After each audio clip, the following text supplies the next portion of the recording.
people into the doctor. It won't. It won't. So providing them coverage through Medicaid does not guarantee them access to a health care provider. I mean, that's the point. And I think that was one thing that really disturbed me about the whole reform process. But fundamentally, though, I mean, what does it mean for the country? What I think the health care law does, and this is a big deal, and I think the public was so emotional about it because the consequences are high. They're very high, and the costs are great, and many. And so what it means, though, is that reform, if you will, moves this country, I believe, in the direction of a European welfare state. Now, we can have a debate whether or not that's a good or bad thing. But I believe, I'm not here to criticize any European country. I'm not here to criticize their systems. They're different. You can make a case for them and against them, and I won't get into all the issues, but I will tell you what it does mean, though. If we move in the direction of a European-style welfare state, which many of them in Europe will acknowledge their systems are completely unsustainable. That said, it means that you will get European-style rates of economic growth, which tend to be slower and lower. You will get European-style tax rates. And because everybody knows that this bill is going to run deficits, that's why you're hearing discussion of a VAT, a value-added tax, which is what you have a bunch of Europe and Canada. A value-added tax, like a hidden sales tax, every step of the process. Everybody adds their whatever percentage on. It's kind of hidden, buried, but it is felt. So you get European-style tax rates, which I believe will ultimately lead to structurally higher unemployment rates, which is something you also have in Europe, where I fear that a 10% unemployment rate could become the norm rather than the exception. That's the fear, which means less opportunity for our children, our grandchildren, for all of us. So that's my fear.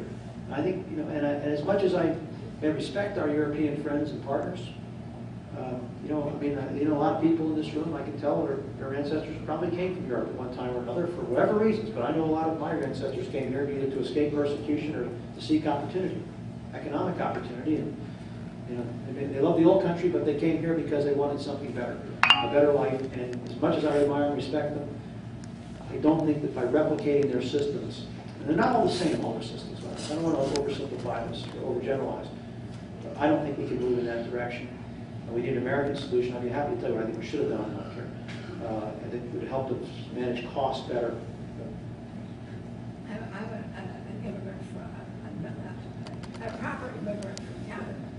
And I laugh at some of the things that are said about Europe and Canada, because Americans, knowing how much it costs to have a baby here, go to Canada and sit at